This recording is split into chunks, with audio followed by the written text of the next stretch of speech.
All right, praise God. Let's have a word of prayer, please. Master God, we thank you, we praise you for your love, your kindness, your grace. Thank you for your endless mercy. Dear God, as we pause in your holy presence tonight, we pray that you would speak to our hearts, that you would encourage our life and our living. Dear God, we seek to please you, to live lives that draw us closer to you, that we might know and accomplish your will. So thank you for being our God and granting us the awesome privilege of being your people. It's in the name of him who's yet alive, Jesus who is the Christ, we pray. Amen. Amen. All right. Tonight we're going to continue our conversation about what does it look like for us to love Jesus. You know, we know what it is for him to love us. We depend on that. We call on that. And sometimes we even attempt to take advantage of that, knowing that knowing that he loves us and confident that his word is true, that he's going to provide for us. We even, selectively hear parts of scripture, how all things work together, even though we go out and create all things that he didn't want us to, we're like, somehow I create this mess, God, but use it for my good, So we do stuff and go a certain way because we trust that he loves us, he's going to be there for us, and quite frankly, we get bent a little out of shape and a little undone when it doesn't look like he's doing it quick enough or he's efficient enough or loving us enough. We get a little upset about that. But when it's flipped the other way and say, what does it look like for us to love him? Then we start claiming grace privileges. Well, he understands. He knows what I'm up against. I do the best I can. All the stuff that we would never accept from him, we offer him. Yeah. But what does it look like for us to really love God? A life that demonstrates our love for God. Let's look at Matthew chapter 11. Matthew chapter 11. Make your way to verse 28.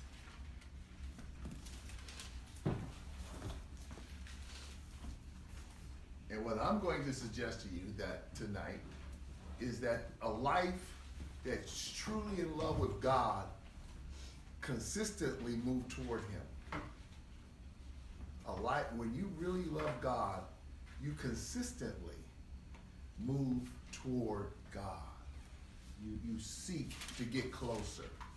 Even when life gets hard and complicated, when it seems that you've gotten to the end of your rope. In fact, you're hanging on by the last fiber of your rope. It's still a life that moves toward God. And that's an indication. It's not proof positive, but it's an indication that there's a love for God as we always seeking to draw closer, to move toward him, to stay in his will. Matthew chapter 11, verse 28. It says, "Come to me, all who labor and are heavy laden, and I will give you rest. Take my yoke upon you and learn from me, for I am gentle and lowly in heart, and you will find rest for your souls. For my yoke is easy and my burden is light." So let's take a look at that. There's some promises, some commands in there, some conditions in there, as well as some promises from the Lord that's inside that text that can help us understand God's will for our lives. Starting with the first phrase, come unto me, come all. God is calling all of us who are what? Weary and heavy laden. And the promise is, I will give you rest. Now there's an implication there. The call goes out to everybody. All y'all come, right? Ain't that what it says? Come to me, all. So is the implication is there's an implication? Everybody hears the invite, come, but then there's a qualification. All who are weary and heavy laden. So everybody may hear the call to come to receive God's rest, but not everyone is qualified for the rest. If we're not doing anything, if we're not weary and heavy laden, in other words, if we're not working, if we're not moving, we don't need rest. So it's not like you come and get rest to do nothing with. Come and get rest so you can do more of nothing. Come and get rest so you can give more of nothing. It's not doing nothing does not qualify us as those who are to come and to receive his rest. What qualifies us as those who he's inviting to come into his rest are those who have expended some energy, who have labored long enough to qualify as being one of the ones who is weary and or heavy laden. So if you're not doing anything, you're not willing to do anything, then we need not claim his rest. We need not claim that, he's made me strong. How you know you're not doing anything? He's given me great wisdom. How you know you're not doing anything? I can do all things through Christ who strengthens me. How do you know? If you're not doing anything, if you're not expressing God's essence through your life, if you're not trying to uplift Christ, then there's no way for you to know if you can do all things. You don't know how strong you are. You don't know what you can bear if you're not bearing anything. So what we have to be is busy about doing the Lord's work. And when we're busy about serving him and accomplishing his will, there's going to be a time where you get tired, because serving the Lord is hard work. It's hard. If people say, I'm just skating through this thing, I'm just enjoying my way to heaven, and you know what, everything's all good and everything's great, they ain't serving God. You see, because every now and then serving God run you into a place where you can have joy, but joy expresses itself in tears. You can have joy, but joy is going to make you have to control yourself because somebody got on your last nerve, and so the love has to jump up and say, wait a minute, whoa, back up. See, because serving God and doing God's will cuts straight across our nature. Serving God's will is not what we would choose to do. Paul said, he has a war going on within himself. And so when we are serving God, it gets hard work. It becomes challenging. That's why the devil can tempt us. If it wasn't hard work, if we didn't have to worry about the devil tempting us with doing what is wrong, because if doing the right thing was always easy, there would be no challenge in doing it. So for every now and then, and sometimes more now than then for some of us, doing God's will, serving God, breaks down and becomes hard work. It challenges us spiritually, physically, and emotionally. It challenges every aspect of our being. Our minds are challenged. Our spiritual connectedness to God gets challenged. Even our emotions get challenged. Have you ever served God and you just wasn't quite sure what you was feeling? Yeah. I don't know if these tears are because I'm mad, because my heart is broken, or what. I don't know why I feel. I'm quite sure what I'm feeling right now. That happens, and it comes to a place sometimes you can get physically tired. I'm just tired. I ain't tired of nobody. I can't put my finger on any one thing to say this is wrong. I'm just tired. I'm just kind of wore out a little bit. Well, that happens when believers are really serving God. That happens. And notice, Jesus went out and got tempted by Satan when he went out into the wilderness. He was out there 40 days, 40 nights. And one of the text says, after he had fasted 40 days, 40 nights, then the enemy came to him. See, the enemy comes when you're weak. So if I get to this place where I'm weary and I'm tired, I can expect a full-on attack because you're tired and the enemy comes and he tries to deal with us. So serving God is hard work. It takes its toll on our lives. It does. That's why we have to give our lives. And that's why the Bible says that we ought to cast all of our cares upon him because he cares for us. And we're told that that's how we ought to live. And this text says we should become his yoke fellows. And we'll talk about that in a minute. But we should become his yoke fellow. We should yoke up with Jesus because that's how we get through the trials and the temptations of life. And do you not know?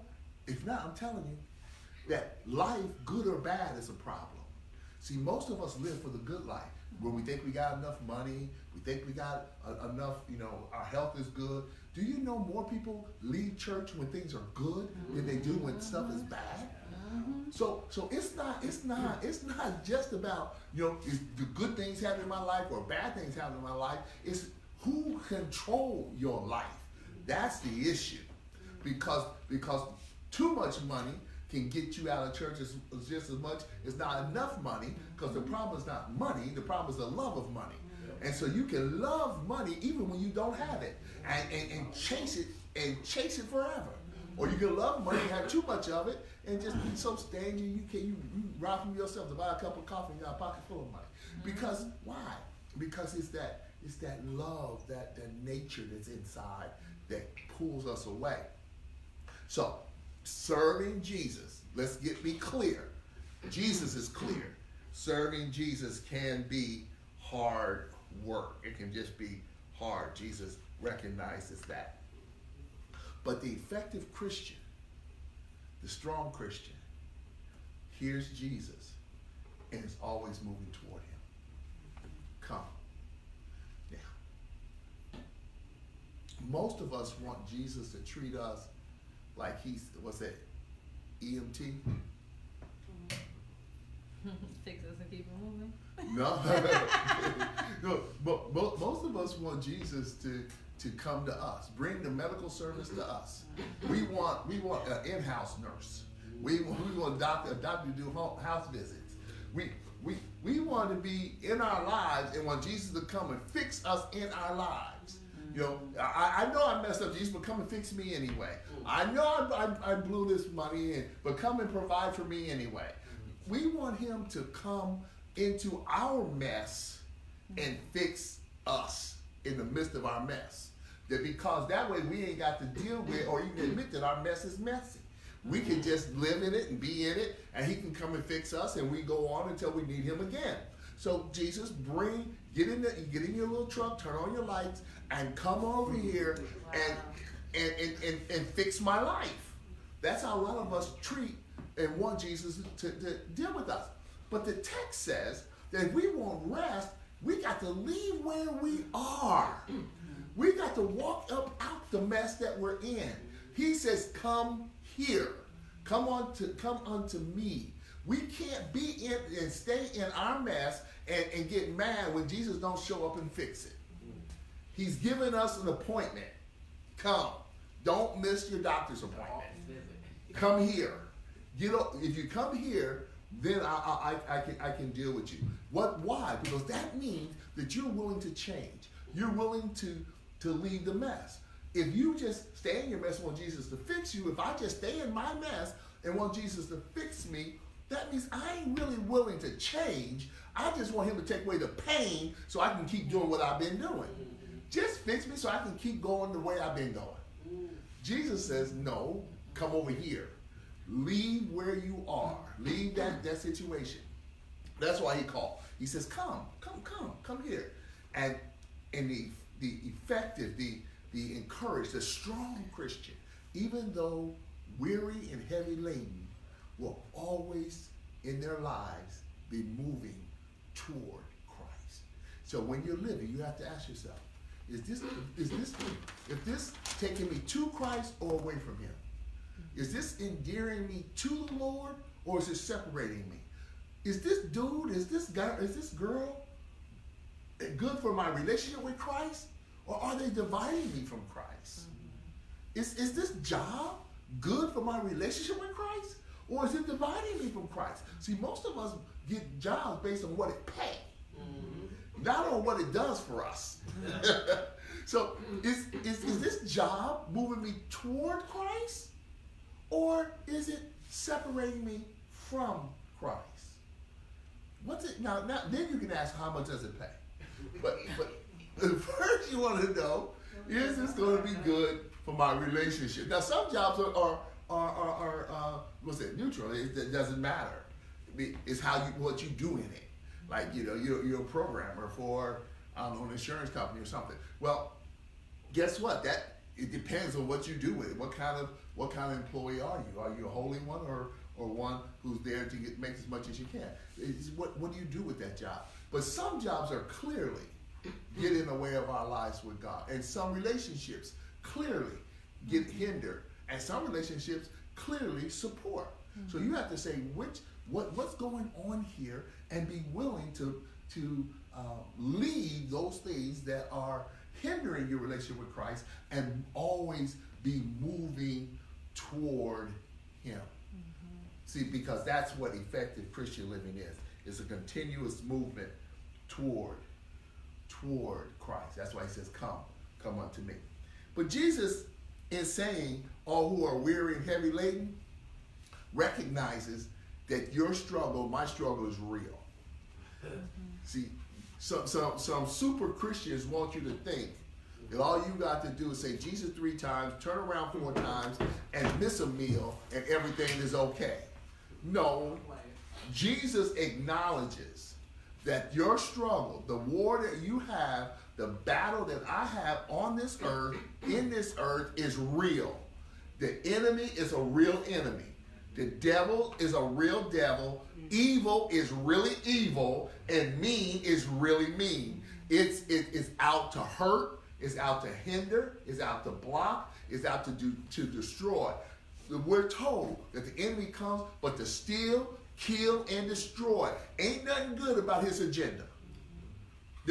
We say, well, I'm just with him until I get my life together. I'm just doing this, till just a little while until I get my money right. There's nothing that the devil gives you that is good. The word says that the only reason he comes is to steal, kill, and destroy. He ain't coming to bless you. He ain't coming to give you nothing. He's coming to bait you. In order to what? Steal, kill, or destroy. That's his agenda. For the people of God, that's his agenda. Steal, kill, and destroy. That's what he's here to do. And Jesus says, I know that the battle is real, because sometimes you just get flat weary. Now, what weary is tired, burnt out, just don't have no more to give, depleted. I'm on empty. I have no more to give. I'm next to burnt out. I'm tired. I'm running around in circles.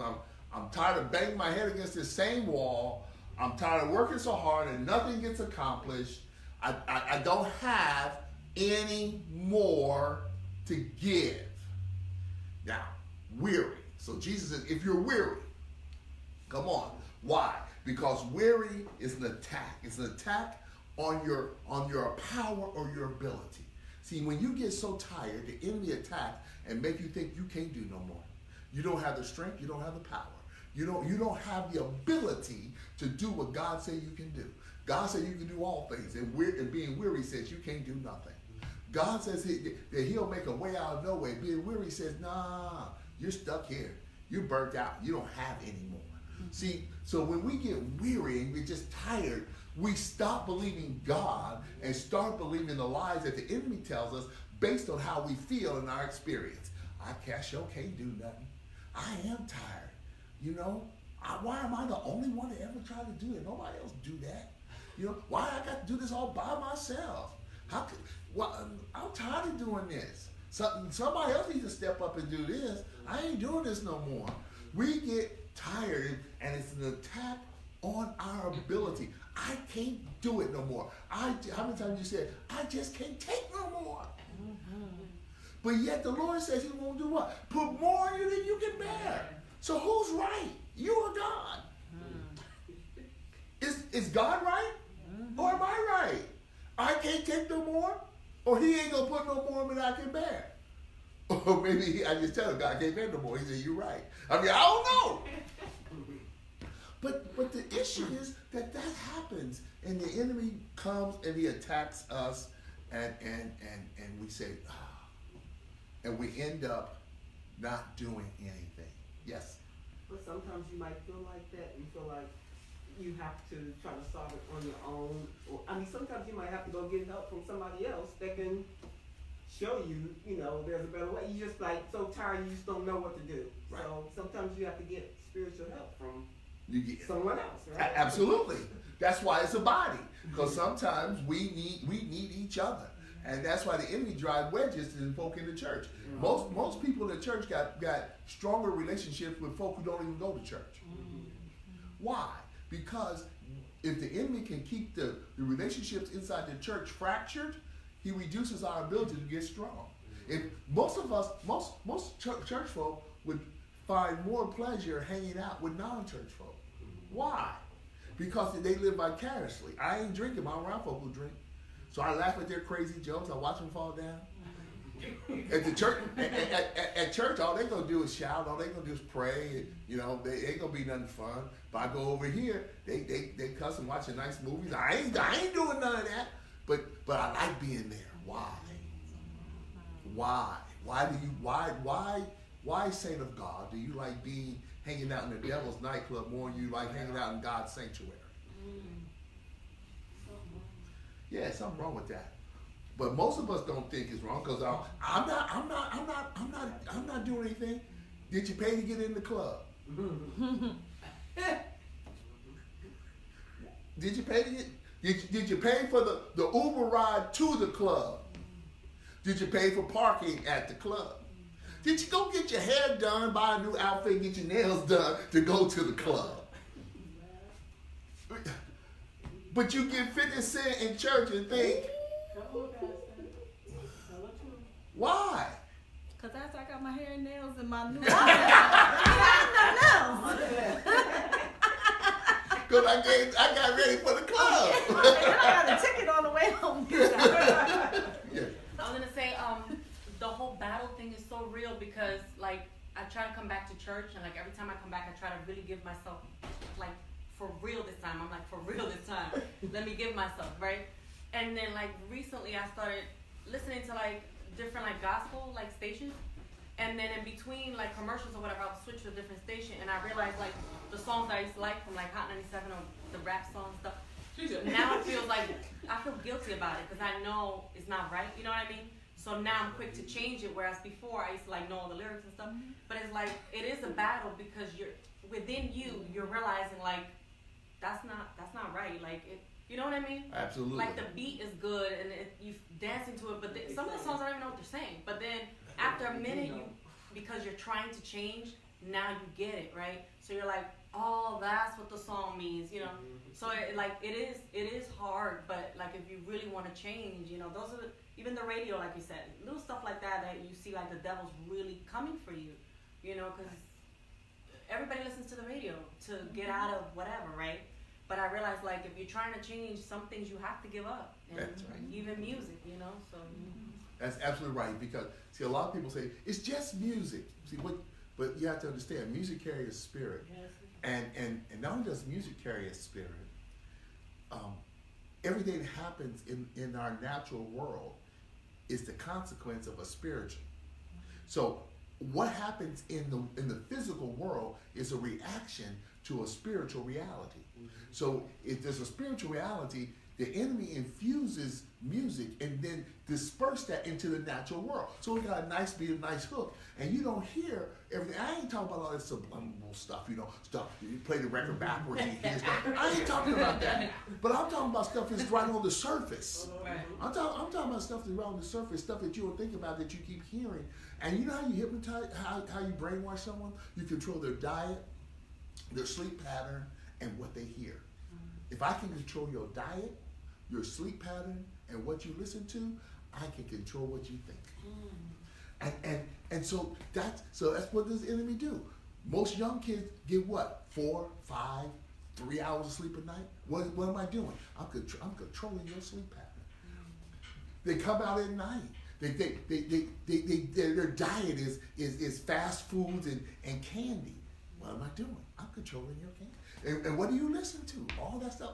So there's no wonder that the world thinks so anti-God, because the enemy has established in the way we do things in our system, what's necessary to control what is thought. And so he's feeding anti-God into people. And they think, well, I ain't got nothing against God. I just don't understand. And what are they doing? They're quoting stuff, accumulation of stuff that they've heard. Mm-hmm. The problem is you ain't heard the other side. Mm-hmm. All you heard was this stuff here, and you heard that with a half-functional brain because you operating on 3 hours of sleep a night. Mm-hmm. So you don't even have the full capacity to think through everything. So my point is that the enemy does attack us, and we do get weary, and we feel like we want to give up. But we have to understand that Christ says, come to me. Mm-hmm. And then the other part, he says, to those who are heavy laden. Now, heavy laden means under a burden, overwhelmed, that there's too much life happening at the same time. There's too much stuff on my plate. I can't keep all the balls in the air. Everybody wants a piece of me. Everybody's pulling on me and tugging on me, and I ain't got no time for myself. Everywhere I turn, I have responsibilities, accountabilities. They're calling my name. They want me to pay this. They're telling me I got this problem. They want me to fix that problem, and I have no time. How many of you said I have no time for myself? How many times you ever said that, right? I have zero time for myself. Well, who's living your life?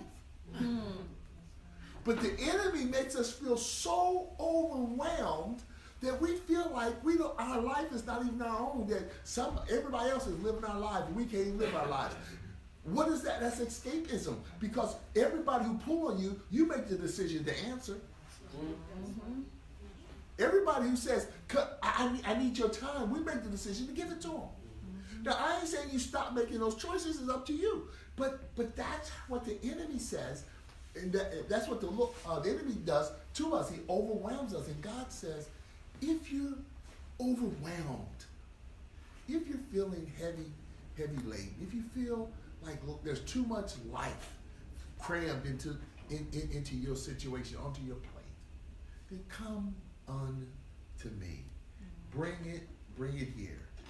Because what the enemy is simply doing is trying to convince me to quit. If the enemy can convince us to give up, then he's won the battle.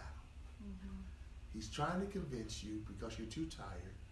He's trying to convince me because I'm too overwhelmed just to quit. You can't get it done. There's too much pain. You can't handle it. It hurts too bad. It hurts too deeply. Just quit. Just stop. You know what? You deserve time for yourself. Just tell everybody no and take some time for yourself. Pamper yourself. Focus on you. Don't work. Just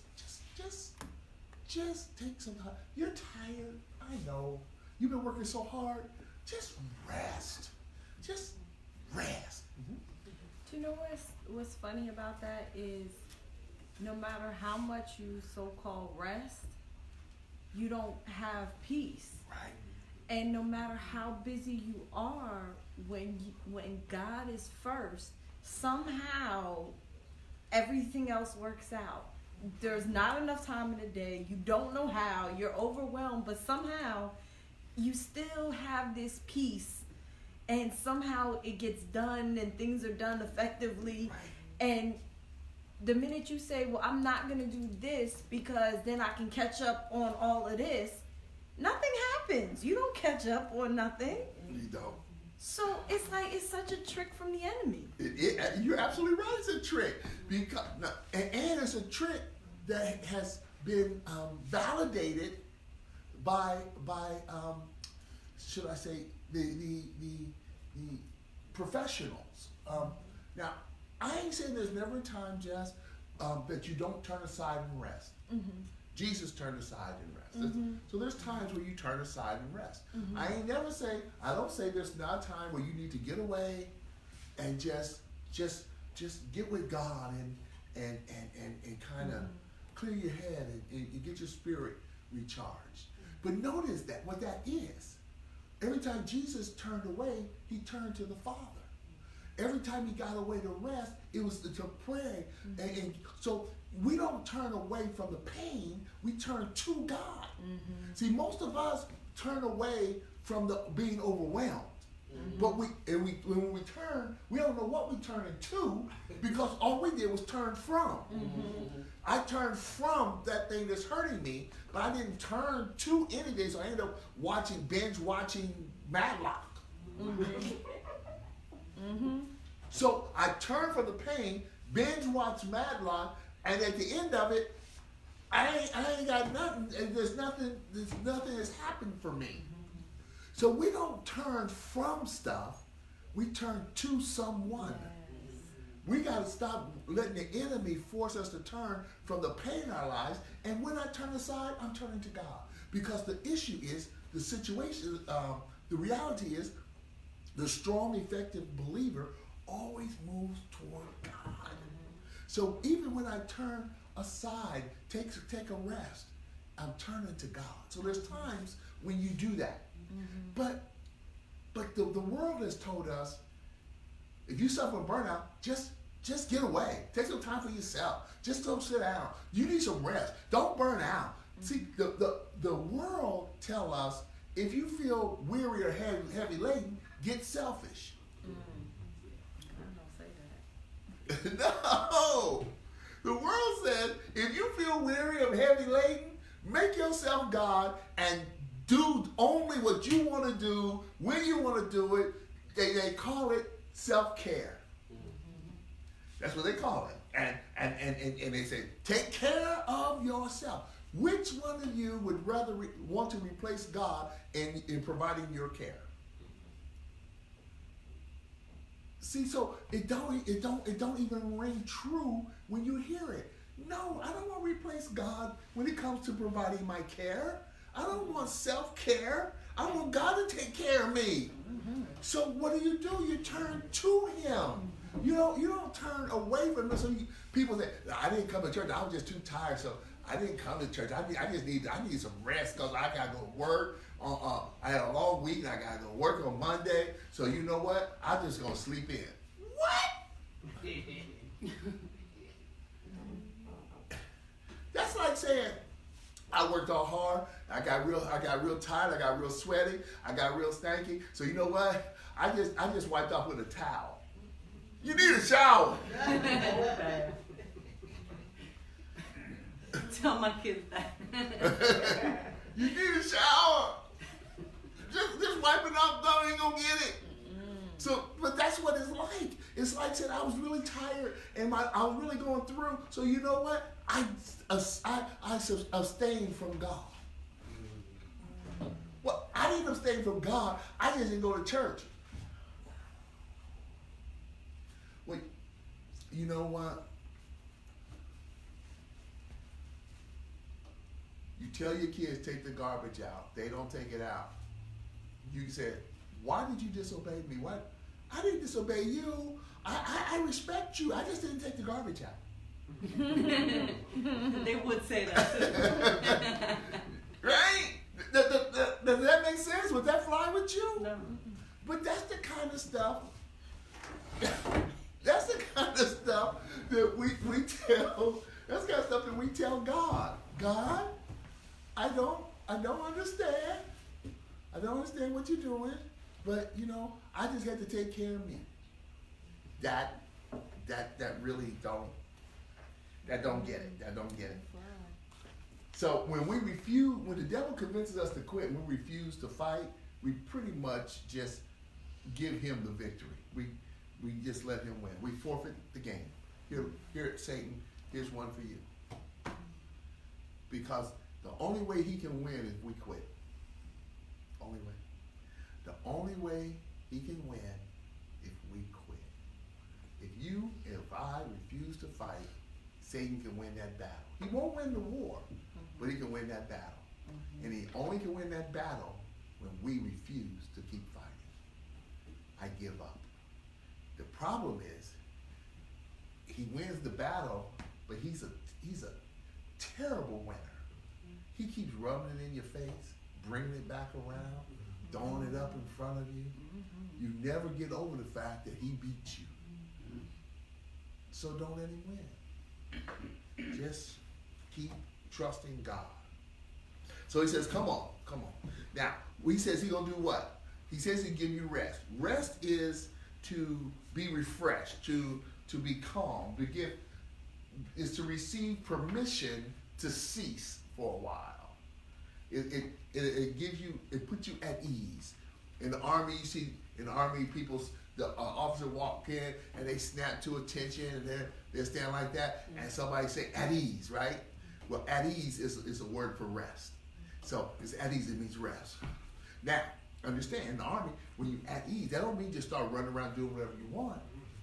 See, at ease simply means that you go to a posture of rest. You can't move around until he says dismiss. But once he says at ease, you no longer have to stand all tensed up at attention. You said, am I right? Is that right? You just go to a posture of rest. You still hold your position. You're still there accountable. You're waiting for the order. You're still there. You're at rest. You're not tensed up. You've been given permission to lose the tension. Okay? And that's what he gives us peace. It don't mean you give you peace, go and do what you want to do. You know, just willy-nilly, you in charge. You fall out of line if you want to. If you don't say fall out, you stay where you are. If you don't say dismiss, you're there. So you have to be there at rest. And because the Lord doesn't dismiss us, he brings us to a place where we are at rest, where we can be de-stressed. The tension of life can fall from us. But only God can give us rest. If I'm there and the company is all locked up and I start getting tired and I'm just a private and I ain't in charge of nobody, I'm just a private and we all locked up and the colonel's up there and the sergeant's up there and all them people, they where they supposed to be. But I'm tired of standing like this. And all of a sudden I said, at ease. Oh no. ain't nobody gonna move but me. And when I move, I'm in trouble. Because I gave an order I'm not qualified to give, and I did something.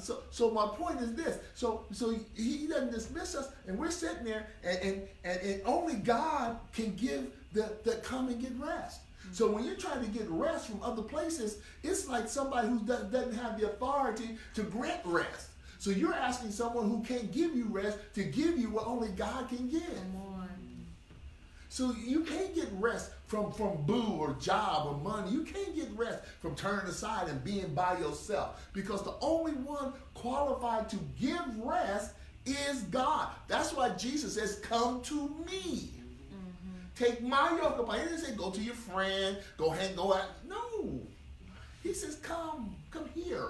Because he's the only one who can give us the rest that we need. And our obedience to him show our love for him.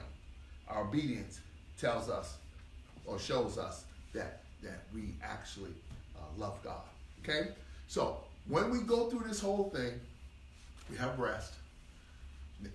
He gives it to us. Now, rest is like manna. Y'all know manna? Manna was what? Bread from heaven. The bread from heaven, right? Okay.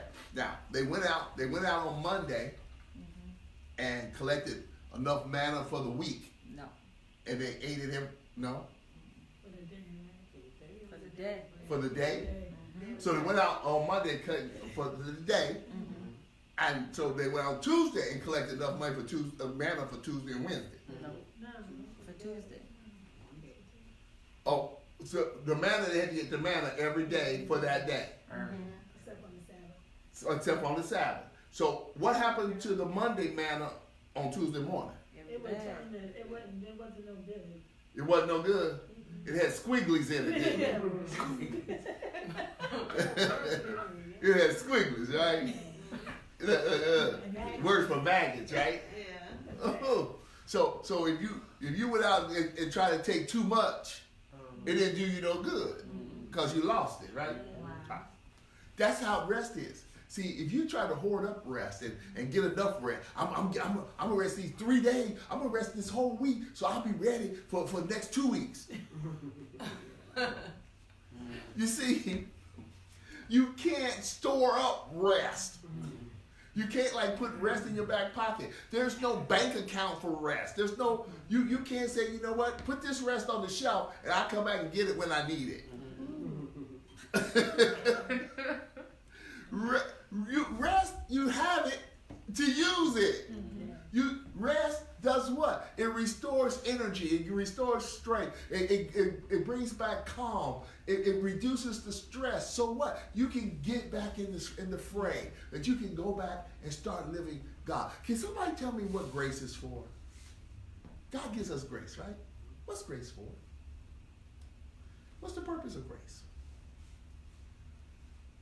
To be. Huh? Well, What is it's a gift from God, though, for us to have the opportunity to live the way that He meant for us to live. Okay. It's kind of like unconditional love. It is. You can't earn grace. Grace is a Let me manifestation go. of His love. No, it's grace is a manifestation of His love. Enables us to keep going when we know we shouldn't be. It ain't us to keep going when we shouldn't, right? Okay. And grace has given us something that we don't deserve. Grace is all. Those are all definitions of grace. It's What's so the we purpose? so we can be the people who He wants us to be. He knows that we're fallen, so He gives us a way for us to become who He has destined us to be. That's what I Right? said. Kind of. Kinda, yeah. Is it like giving It's- us a choice? Is that what that? He does give us a choice about it. Grace does give us a choice. Because it's time to giving us We just make time to no, giving us time to know who He is and come to Him and to desire to, like I said, live our lives the way He planned. Because He has a plan for each one of us individually, a purpose. You said before you eat dinner. You silly. That's right. You said it before you eat.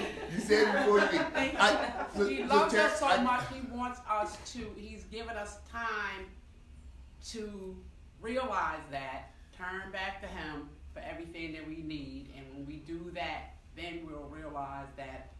She's trying to get it out. Yeah, That's yeah. a long She's trying to cover everything. But it's part of it's in there. Part of it's in there. The straightforward, in my mind, the straightforward purpose of grace Well, you know is so that already. the straightforward purpose of grace is so that we could be put back on the path to do God's will. That's what I said. That's what we all say, right? That's all it is. See, grace. What grace does, it empowers you to do God's will. It enables you to do His will. See, we see grace as God given, God's unmerited favor. It is, but favor for what? I mean, is grace just God giving you what you want because you don't deserve it? Mm-hmm. So God, I don't deserve this car. Give it to me. God, I don't deserve that over. Give it to me. Or God gave it to me and I didn't deserve it. Cool. But for what purpose? The purpose of grace is God equips us to do His will. That's it. The purpose of grace is God equips us to do His will. So if you got a bill that's due and God graces you with the money to pay it, that's so that you be free to do what? Continue to do His will. It's not so you go and get in debt again. It is so you're now free to do His will. The purpose of grace is God equipping, God positioning us to do His will. He's restoring us in His will. God restores us to His will. Part of the redemption. And you know what mercy is? God keeping us from being knocked out of His will. Oh! So we got God's favor on our lives, and we're moving. And what I did I should be punished, or I should be pushed to the side. Something should happen to me, but God blocks it, deflects it, moves it out of the way, so I can continue my journey. People get mercy, but the way for mercy to be in full effect is for you to have a heart of obedience. Because if I don't desire to keep doing God's will, while God is deflecting, I'm still outside his will. So the whole mercy works when I have a desire to do God's will. Now, yes, God, in the broad sense, as Sister Terry was telling us, in the broad sense, God's grace and mercy falls for everyone.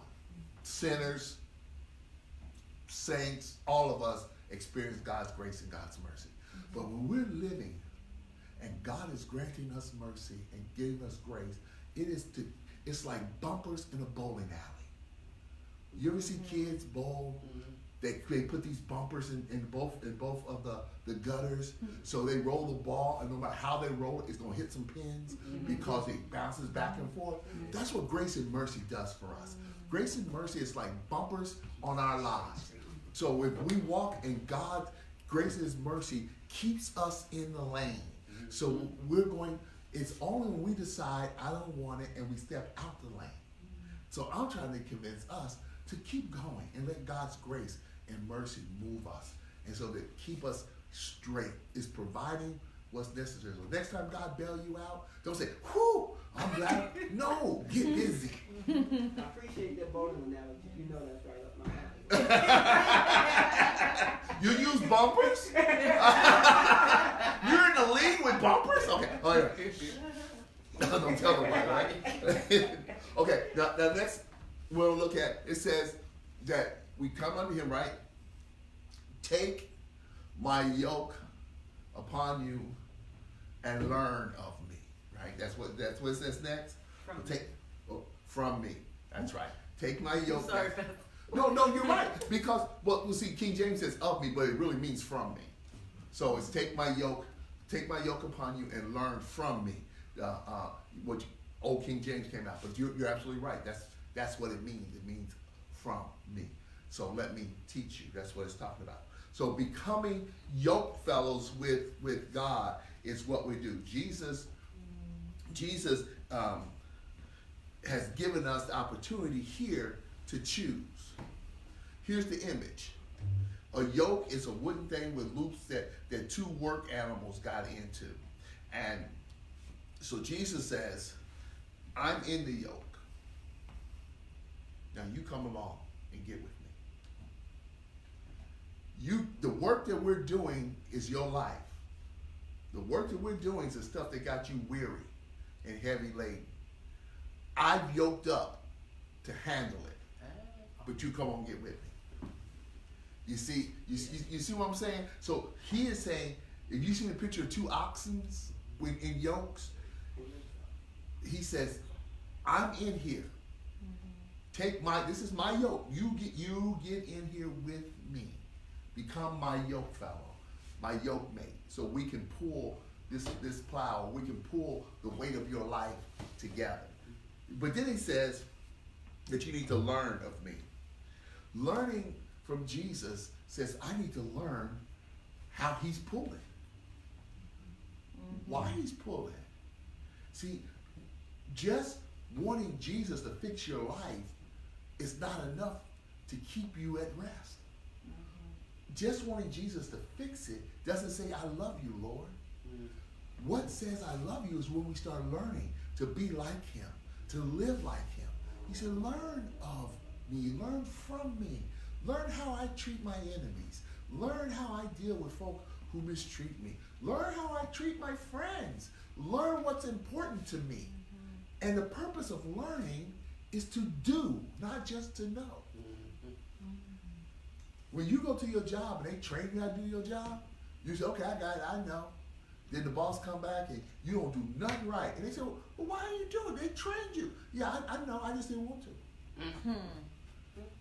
You see, the whole purpose of learning, the whole purpose of being trained is so you can do. So that's what this is. Jesus didn't say, don't just learn so you can know. We got to learn, be trained so we can do. Do what? Do life the way he does. We can love what he loves, hate what he hates. We can go where he would go, and we can speak like he speaks. We can appreciate what he appreciates. We give our strength to what he gives strength to. We refrain from what he refrains from. If Jesus don't do it, and you can't find an example of Jesus doing it, you don't do it. We start looking and lining up. The world gives us so many justifications to do stuff our own way. Oh, child, you're supposed to feel that way. Yeah, but for 15 years? Oh my God. It takes everybody time to get through. Yeah, but this long. I know what they did you. Everybody know what they did you. I know they did you. And you ain't got to forgive them. You know, they didn't even apologize. I've heard that. That's true. People What? always say- So when's the last time you apologized to Jesus before he died for you? The Bible says, while we were yet sinners, he died. So if we got to deal with this thing the way that he does, and that's where our strength and our rest comes from. Now, I know, it cuts straight across who we are. It cuts straight across our character, our nature, who we are as people. And you ain't gonna talk to me like that. You ain't gonna treat me like that. And look, I may forgive you, I ain't gonna forget, and I don't wanna see your face no more. What kind of, well, show me in the Bible where that's any parts of Christian. Show me where that's got anything like Christ in it. You see, because our goal is to be like him. Now, understand, when they wanted to stone Jesus, the Bible says he slipped out from among them. Don't be crazy. You ain't standing there getting stoned. You don't let somebody hurt you. You slip out. But that don't mean that you have to hate them. That just means you got to remove yourself from them. Okay, thanks. You with me? Yeah, I ain't gotta hate you, but I ain't gonna. I have not been ordained to be your punching bag, your abuse dummy. That's not. God didn't call me to do that. So I don't have to stay here. You don't have to stay and be abused and be hurt. However, removing yourself from the situation don't require you hating. Because if you start hating, then what happens, they win anyway. If I start hating the person, they win. Because they may not abuse my body, but they will bruise my spirit. They may not abuse my skin, but they will abuse my mind. Because there'll always be a bitterness, always be a pain, always be a core of suffering inside of me. Why? Because they still win. They still got a hook. But if I can forgive them, then guess what? God can clean all that out. So I ain't gotta hate. I don't have to hate. Nor do I have to stay there and be punished and be abused, and you don't either. And no one does. So we have to come to this place where we say, okay, to be his effective yoke fellow, I got to learn. I got to study. I got to study from him. I got to see what he wants from me and how I am going to serve him, being his yoke fellow, getting there pulling. Because what did Jesus say? Jesus says, if you do that, I'll give you rest for your soul. Your soul, psyche. Oh, I'll give you rest for your mind. I'll give your psyche rest. Not just your spirit rest. I'll put your mind at ease. I'll give you peace. You'll be able to rest. De-stress. Find a place of comfort. Why? Because you're emulating Christ. You're studying him and you're following after him. So you're focusing on him, not how tired you are, not how heavy laden you are, not how wrong the world is, not how unfair life is. You're looking at him and you're following after him, and he gives us rest. Why? Because we're in this love relationship with him, and we're trying to show him with our lives that we love him, and he gives us this peace for our mind, this rest. Now understand, this rest is not passive. It is progressive. He says, learn of me. Where am I going? Where am I doing this learning? I'm doing this learning in the yoke. I'm plowing through my life. I'm pulling the weight of my life, but I'm not doing the pulling. He is. I'm his yoke fellow, but he's the one who's providing the strength. He's providing the wisdom. I gotta go through it, but he's doing the heavy lifting. I walk through the mud, but he makes sure I don't get stuck. You understand what I'm saying? Because what does he say? He says, what you will discover when you become my yoke fellow and you allow me to pull and you come with me, you're learning of me, what you will discover that my yoke is easy and my burdens are light. How am I going to know your yoke is easy and your burden's light? Because when you study me, you'll understand that I'm meek and lowly, that there's a nature in me that competes with the weariness and with the heavy laden.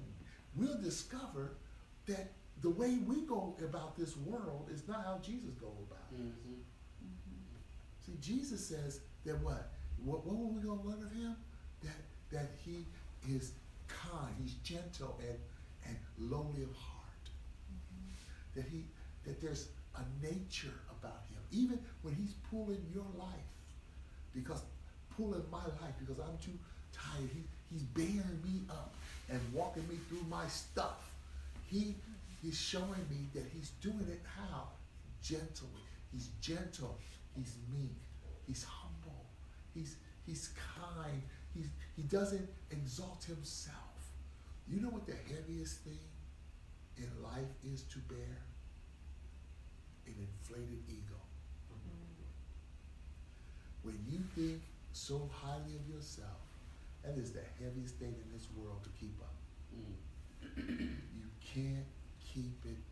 You have to become so mean, so narcissistic, so uncaring about other people. It becomes such a burden that you isolate yourself from those closest to you. You even isolate yourself from you. You're like, I can't do that, and you start governing what you can do because you have to keep up this image of somehow you're better than everybody. And most people will consider that a mental disorder.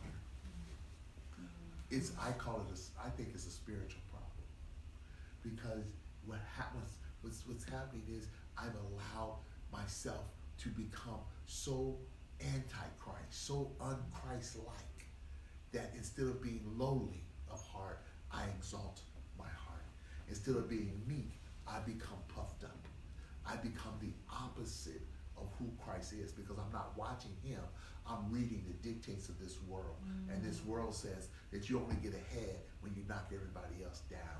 That you're only somebody. If they don't know you somebody, you show them you somebody. You exalt yourself, but there ain't nobody else going to exalt you. You know, they do all of this stuff that goes against what God says. And the Lord says, look at me. Do it my way. Look at me. I'm meek. I'm gentle. I'm lowly. Most of us, I can't be low. They take advantage of me. Well, it depends on how you define that. Did they take advantage of Christ? What did he lose? He gained all of us. What did he lose? When you do it Christ's way, you ain't going to lose nothing. No. And plus, what do you have to lose? What do I have to lose? See, if I got a whole bunch of stuff to lose, I'm already starting out wrong. Because it ain't mine anyway. If I don't see it as belonging to Christ, then I've already got the wrong view of it.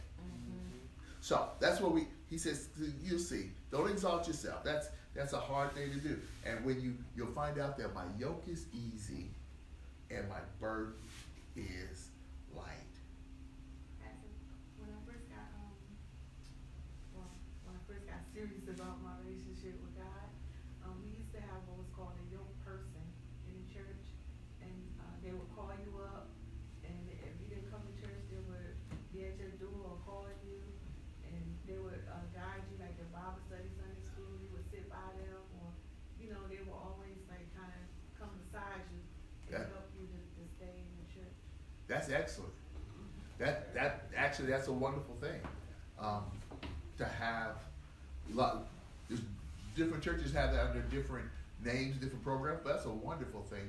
You get new members to come in, new people coming to church.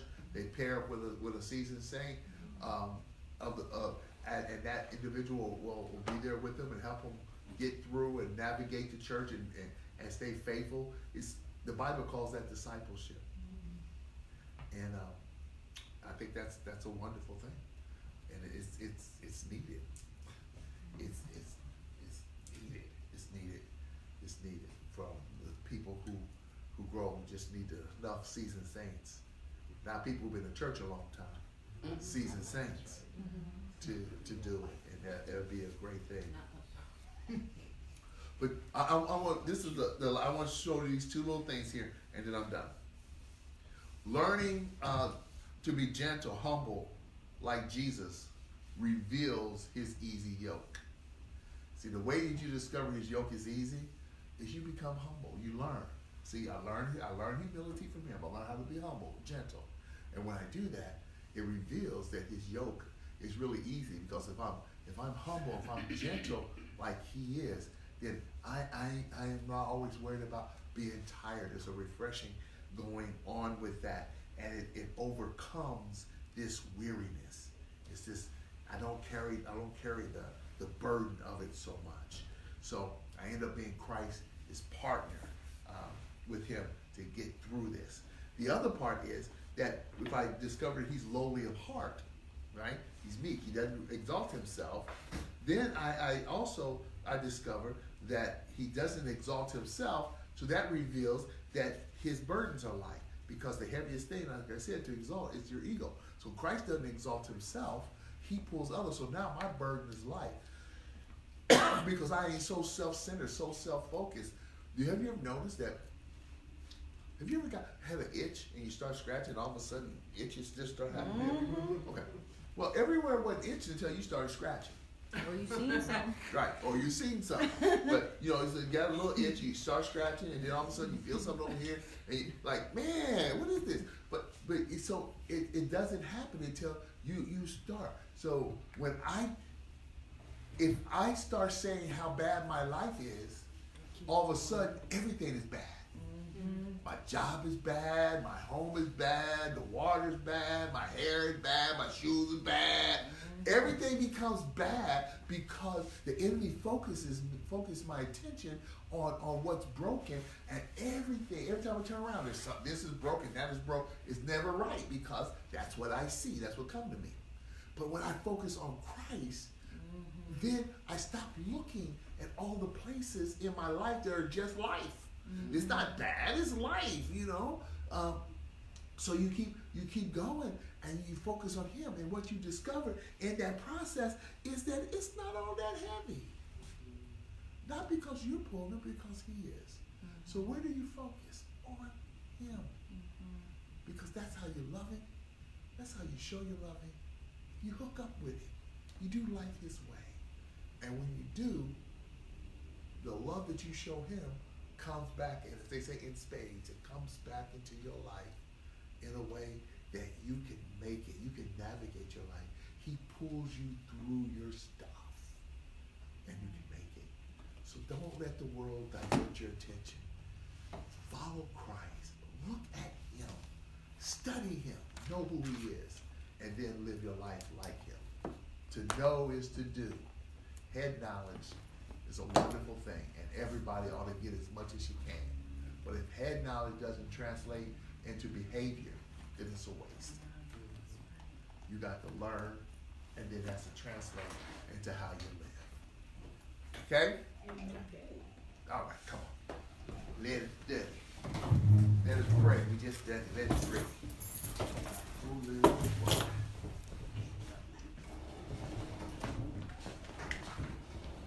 Oh, thank you.